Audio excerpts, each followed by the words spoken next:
नमस्कार दोस्तों, India plus news में एक बार फिर से आपका स्वागत है। और इंडिया प्लस न्यूज की इस खास पेशकश में आपको हम आज बताने वाले हैं चौधरी अजीत सिंह के बारे में।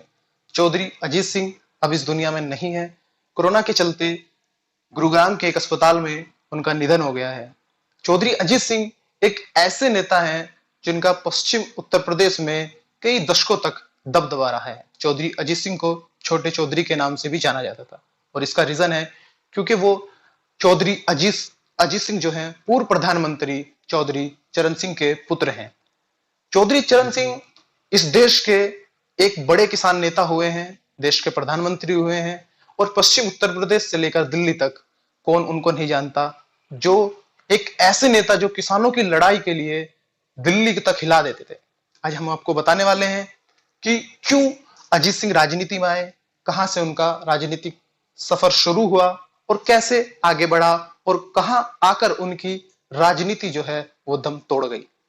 तो सबसे पहले चौधरी चरण सिंह के बीमार होने के चलते 1986 में, उससे थोड़ा पहले उनको विदेश से बुलाया गया क्योंकि वो विदेश में पढ़ाई कर रहे थे और राजनीति में प्रवेश कराया गया। 1986 में पहली बार राज्यसभा के द्वारा वो राजनीति में प्रवेश किए और उसके बाद लगातार जो है वो राजनीति करते रहे और 2009 तक जो है उन्होंने चुनाव लड़ा और उसके बाद वो 2009 तक चुनाव लड़ा और जीते। 2009 के बाद 2014, 2019 में चुनाव तो लड़ा लेकिन जीत हासिल नहीं हुई। यहां उनकी जो राजनीति थी वो थोड़ा डगमगा गई।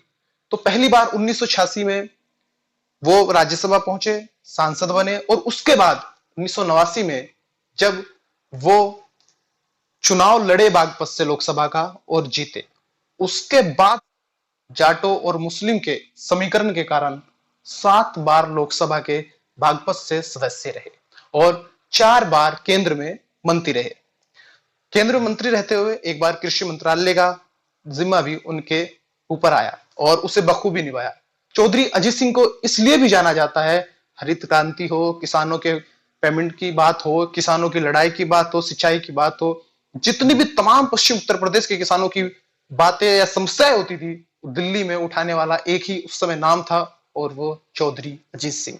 चौधरी अजीत सिंह अब हमारे बीच नहीं है, ये हम सभी जानते हैं और उन लोगों के लिए बहुत बड़ा झटका है जिनके लिए उन्होंने एक लंबी लड़ाई लड़ी है, जैसे कि किसान, जाट, मुस्लिम। इन लोगों के लिए पश्चिम उत्तर प्रदेश में एक संजीवनी का काम चौधरी अजीत सिंह करते थे। चौधरी अजीत सिंह एक ऐसे नेता थे जो सबसे घुल मिल कर रहते थे, लोगों के दिलों में बसते थे और न जाने कितने लोगों के कारोबार में, कितने लोगों के राजनीतिक दबाव को उन्होंने कम करके लोगों का भला किया है।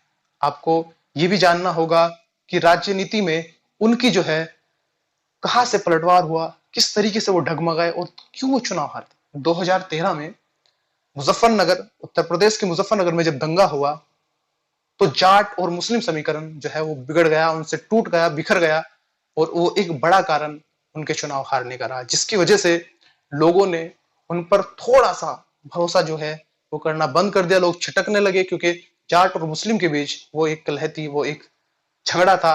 कहे तो राजनीतिक लोगों की तरफ से कराया गया या प्री प्लान वो एक झगड़ा था, लेकिन जो भी था उस दंगे की वजह से राष्ट्रीय लोकदल जो है उसको बहुत नुकसान हुआ और राष्ट्रीय लोकदल की जमीन जो है पश्चिम उत्तर प्रदेश से खिसक गई और यूं कहे कि सूखा पड़ गया राजनीतिक, क्योंकि उसके तुरंत बाद से 2014 में लोकसभा चुनाव हुआ, अजीत सिंह हारे, उनके बेटे चौधरी जयंत हारे और उसके बाद फिर उपचुनाव हुए, उसमें हारे, उसके बाद फिर विधानसभा चुनाव हुए, उसमें हारे। एकमात्र जीत कैराना उपचुनाव में उनको मिली, उसमें भी सिंबल उनका कैंडिडेट समाजवादी पार्टी का था। तबस्सुम हसन जो है वो एक उपचुनाव जीती थी कैराना से लोकसभा का। उसके बाद से फिर 2019 में लोकसभा चुनाव हुए, अजीत सिंह को मुजफ्फरनगर से हार मिली, जयंत चौधरी को भी हार मिली और 3 सीटों पर लोकसभा चुनाव लड़ने के बावजूद एक भी सीट जो है नहीं बचा पाई राष्ट्रीय लोकदल। तो ये कुछ झलकियां थी हमने जो आपको बताई। इंडिया प्लस न्यूज, सिर्फ वही जो सही।